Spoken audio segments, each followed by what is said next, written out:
नमस्कार, आप देख रहे हैं न्यूज़ 18 इंडिया। मैं हूं आपके साथ रितिका सिंह। रूस जो यूक्रेन के मुकाबले महायुद्ध में कहीं ज्यादा ताकतवर है, वो अभी भी ज़ेलेंस्की के जाबाजों के आगे जूझ रहा है।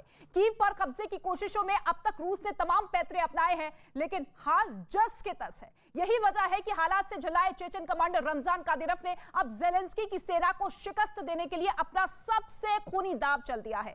दावा यह किया जा रहा है कि रमजान कादिरोव ने उस शख्स को यूक्रेन बुला लिया है जिसे जंग के मैदान में सबसे खतरनाक, सबसे खूंखार और सबसे शातिर माना जाता है। कौन है यूक्रेन के खिलाफ रूस का वो आखिरी मोहरा, आपको दिखाते हैं।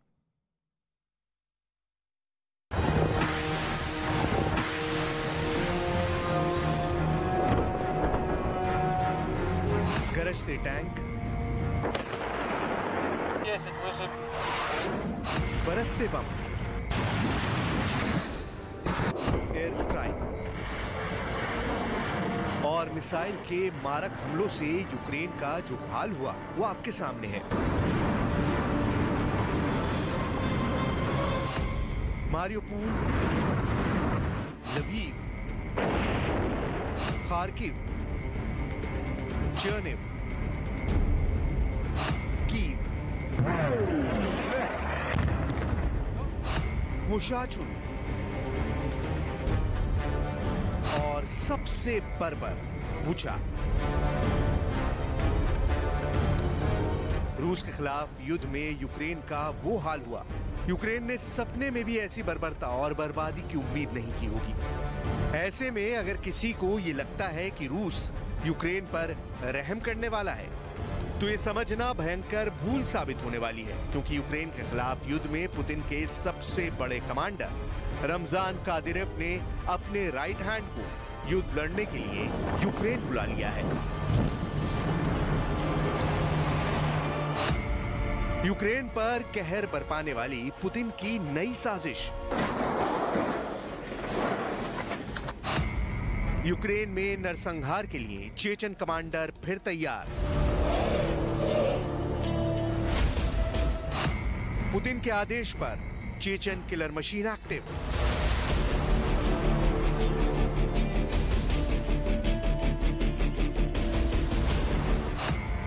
मारियोपोल पर फाइनल ऑपरेशन की तैयारी पूरी।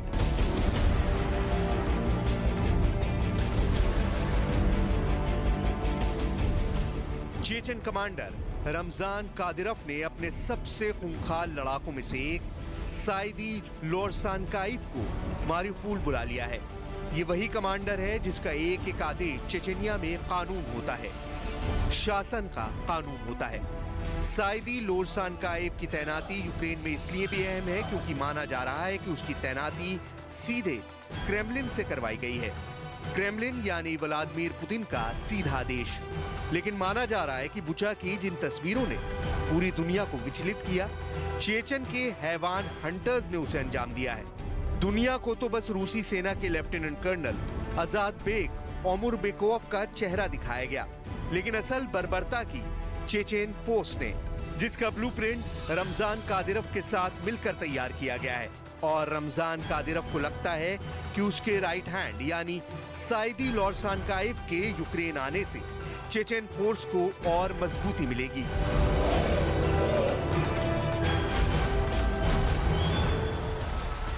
सैदी लोरसानकाइव आते ही अपने काम पर लग गया।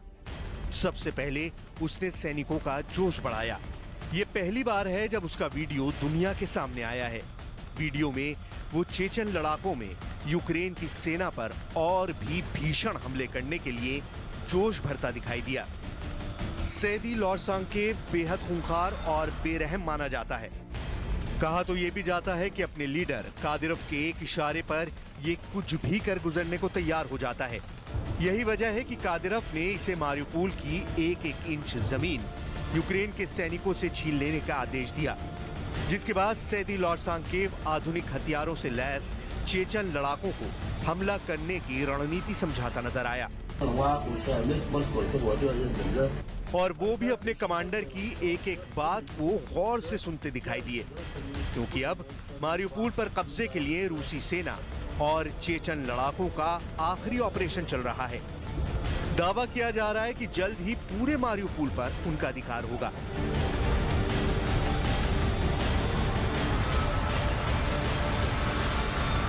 इसके बाद लोरसांकेव ने युद्ध में अमानवीयता के मेडल यानी यूक्रेन की सेना से छिने हुए सामानों का जायजा लिया, जिसमें कई अलग अलग तरह के gun, mobile phone, tracking device, दवाइयां और तो और सेना से मिले सम्मान भी शामिल है। सैदी लोरसांकेव को यूक्रेन बुलाने की सबसे बड़ी वजह मानी जा रही है रमजान कादिरव की रूसी सेना से नाराजगी। रमजान कादिरव को लग रहा है कि रूस की सेना अपने फुल फोर्स यानी पूरी ताकत से यूक्रेन के खिलाफ लड़ाई नहीं कर रही है। फुल फोर्स यानी और बर्बरता। रमजान कादिरव को लगता है कि रूस की सेना युद्ध में ढीली पड़ रही है, इसलिए लचर प्रदर्शन कर रही है। रमजान कादिरव को यह भी लगता है कि रूस की सेना में देशभक्ति का अभाव है, इसलिए रूस के सैनिक जल्दी सरेंडर कर देते हैं या पकड़े जाते हैं। यही वजह है कि यूक्रेन के साथ जंग में पुतिन के वफादार रमजान कादिरव ने अपनी पूरी ताकत झोंक दी है और यूक्रेन पर कब्जे की रणनीति को रमजान कादिरव ने खुद अपने हाथ में ले लिया है। मारिउपोल पर कब्जे के लिए रूसी सेना के साथ मिलकर चेचन लड़ाके यूक्रेन के सैनिकों पर बेरहमी से हमले कर रहे हैं, लेकिन अब तक वहां उनका कब्जा नहीं हो पाया। अब कादिरव के सबसे खास कमांडर सैदी लोरसांकेव को वहां फतह करने की जिम्मेदारी सौंपी है, जिसने अपने लड़ाकों को खुली छूट दे दी है। साफ कर दिया है कि कैसे भी हमला करो, कितनी भी तबाही मचाओ, इसकी परवाह नहीं, सिर्फ मारिउपोल रूस के हाथों में होना चाहिए। जिसके बाद चेचन लड़ाकों ने जंग के करीब 1 महीने बाद मारिउपोल शहर के ज्यादातर बाहरी इलाकों पर कब्जा जमा लिया। उन्होंने रूसी सेना के साथ मिलकर यूक्रेन के सैनिकों पर इतना जोरदार हमला बोला कि उनके पैर जमीन से उखड़ गए। रूसी सेना और चेचन लड़ाकों ने दावा किया कि उन्होंने मारिउपोल के बड़े इलाके से यूक्रेन की सेना को खदेड़ दिया।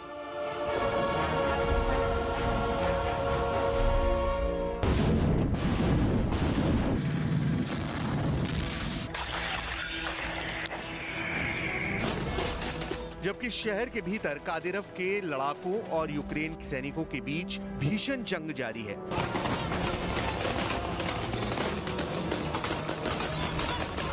वहां एक इलाके में चेचन लड़ाकों की एक टुकड़ी यूक्रेन की सेना पर बड़ा हमला करती नजर आई। एक लड़ाका मशीन गन से एक तरफ ताबड़तोड़ गोलियां चलाता दिखाई दिया।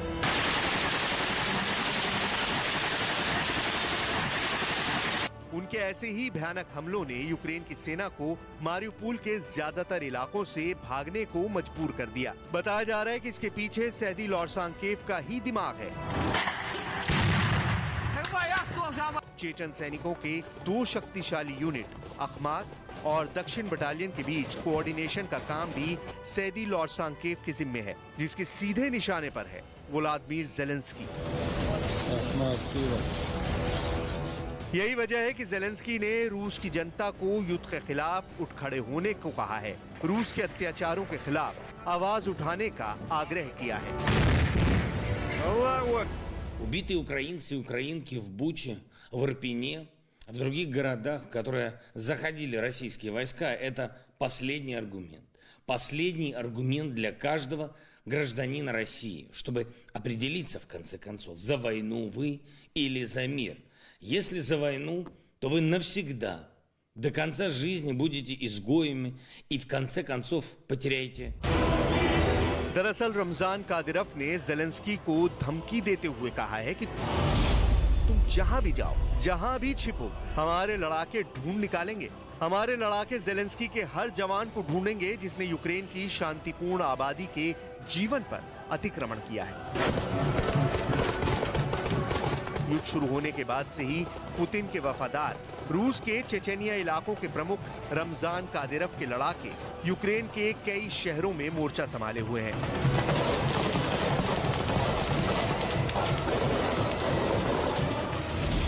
क्योंकि रूस ने चेचन स्पेशल फोर्स को यूक्रेन के दक्षिण और दक्षिण पूर्व क्षेत्र में ऑपरेट करने के आदेश दिए हैं। चूंकि यूक्रेन के दक्षिण में सबसे प्रमुख शहर मारिउपोल ही है, इसलिए चेचन स्पेशल फोर्स ने वहीं सबसे ज्यादा तबाही मचाई हुई है।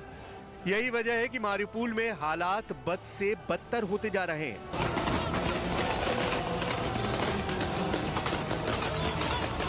यहाँ रूस के सैनिकों के साथ युद्ध में किराए के लड़ाके यानी चेचन लड़ाकों ने तबाही मचा रखी है, जो दुनिया के सबसे खूंखार लड़ाकों में से एक माने जाते हैं। यूक्रेन पहुंचे ये चेचन लड़ाके दुश्मन के खिलाफ अपनी बर्बरता के लिए ही जाने जाते हैं और माना जाता है कि ये लड़ाके अक्सर जंगलों में रहते हैं और इसलिए ये लड़ाके युद्ध के वक्त किसी भी मुश्किल हालात से आसानी से निपट लेते हैं। खबर है कि रूस ने इन चेचन लड़ाकों को एक कार्ड भी दिया है जिसमें दुश्मन के बड़े अधिकारियों की पहचान से जुड़ी जानकारियां दी गई हैं, ताकि यूक्रेन में फैले लड़ाके दुश्मन के सामने आते ही उसे तुरंत पहचान लें और उस पर हमला बोल दें। Окупанти завдають вогневого ураження по об'єктах оборонного комплексу, логістичної інфраструктури та житлових кварталах міст. Одночасно ворог намагається покращити тактичне положення на південно-бузькому напрямку. इस वक्त मारिउपोल शहर के कई इलाकों में चेचन लड़ाकों और यूक्रेन की सेना के बीच भयानक जंग छिड़ी हुई है। वहीं रूसी सेना ने दावा किया है कि मारिउपोल में यूक्रेनी सेना के 250 से ज्यादा सैनिकों ने आत्मसमर्पण किया है, लेकिन यूक्रेन की मीडिया ने अपने सैनिकों के सरेंडर के दावे को खारिज कर दिया है। Наш героїчний Маріуполь продовжує стримувати значну частину ворожих сил. Завдяки цьому опору, завдяки мужності та стійкості інших наших міст Україна отримала безцінний час. Той час, який дозволяє ламати тактику ворога і послаблювати його можливості. На жаль, Україна так і не отримала. यूक्रेन के सैनिकों ने मारिउपोल में रूसी सेना के सामने सरेंडर किया है या नहीं, ये तो पता चल ही जाएगा, लेकिन ये भी सच है कि इस वक्त मारिउपोल में चेचन लड़ाके खून बहाने को तैयार हैं। बुचा में भी इन्हीं चेचन लड़ाकों की बर्बरता का दावा किया जा रहा है, यानी रूस ने अगर कब्जे के बाद मारिउपोल को चेचन लड़ाकों की निगरानी में सौंप दिया तो बुचा की तरह वहां भी कत्लेआम होना तय है।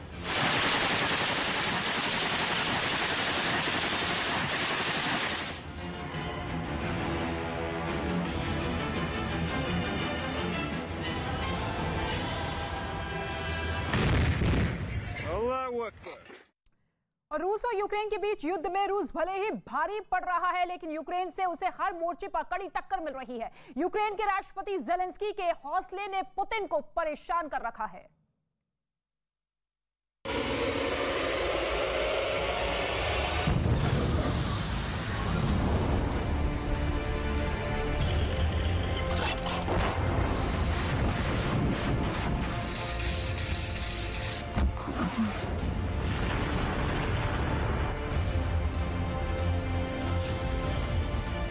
इन्हीं तस्वीरों में छिपे हैं वोलोदिमीर ज़ेलेंस्की के 11 फ्रंटियर।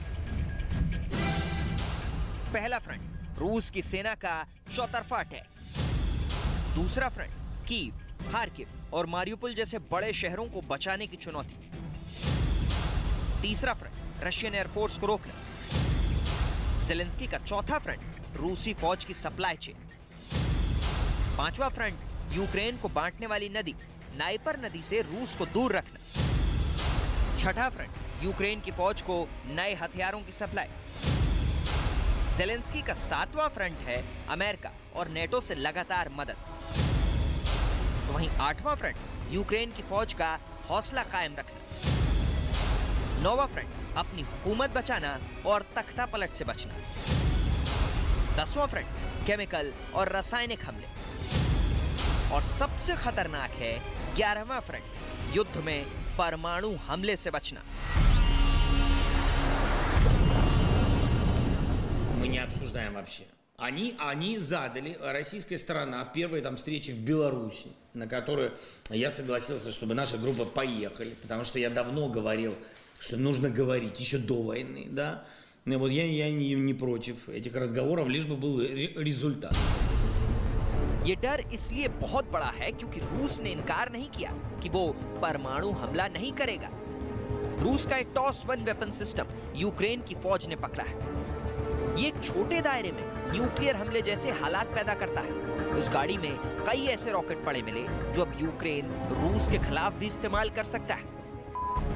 ये रॉकेट किस तरह की तबाही के लिए इस्तेमाल होते हैं, उसका छोटा सा ट्रेलर देखिए।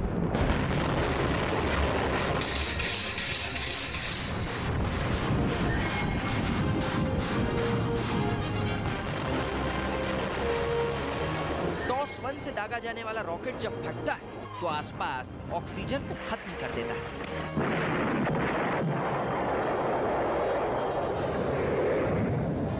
शॉकवेव ऐसी होती है कि बंकर में छिपा फौजी भी जिंदा नहीं बचता।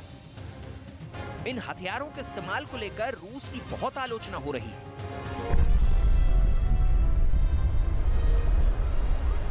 लेकिन अब ऐसे ही रॉकेट यूक्रेन के हाथ लग चुके हैं। हालांकि ज़ेलेंस्की ने ऐसे हथियारों से तौबा की हुई। रूस के पत्रकारों ने जब ज़ेलेंस्की से पूछा कि केमिकल और जैविक हथियारों की लैब के आरोपों पर उनका क्या कहना है, तो देखिए ज़ेलेंस्की ने रशियन भाषा में क्या जवाब दिया। Мы не обсуждаем вообще. Они задали, российская сторона, в первой там встрече в Беларуси, на которую я согласился, чтобы наша группа поехали, потому что я давно говорил, что нужно говорить еще до войны, да. И вот я не против этих разговоров, лишь бы был результат.